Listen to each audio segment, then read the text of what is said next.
I came across a video today that basically said that if that capitalism means 7 companies control everything, basically saying that in the United States, there's only really 7 companies left and they basically own all of it, right? Indirectly, they own everything, right? So what does that mean for you, right? It means that you're living in a system that rewards ownership, not participation, right? If 7 companies control everything, then being the consumer of those 7 companies makes you dependent. But being an owner of that business, brand, or asset gives you leverage, right?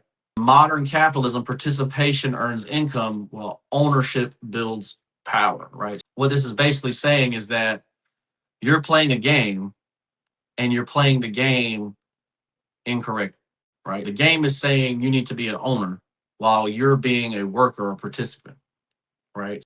If the system's not going to reward you for being the worker, for being the participant, for being the person that purchases things, you have to become the one that owns them, right? How do you do that? You do that by learning to invest, right? You learn to invest in these companies, right? If 7 companies are going to control everything, it'll probably end up being 4 companies, right? You always write it, the new alien Earth thing has it as 4 companies own everything, right?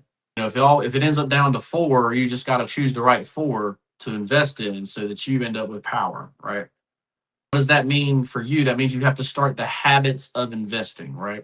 How do you do that? Let's say, oh, I'm broke, I don't have the habits. Well, I used to tell people to do silver, but now silver's popped to $50, right?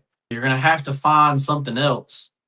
$50 might be where it's at, really, to be honest. But that's how I started. I started investing in silver, right? I felt that silver actually has utility in the marketplace, whereas gold is not really used in anything because of how expensive it is, right?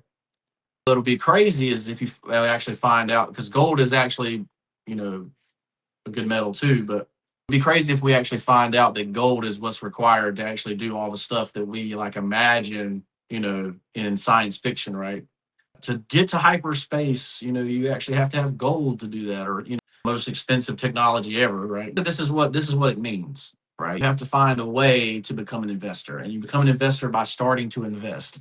So a lot of people will tell you not to invest when you're in debt or something like that. Well, I'm the opposite of that, right? I'll tell you to start investing in something so that you start learning how to invest. Because if you're not investing, basically you're on the other side, right? You're on the side that doesn't win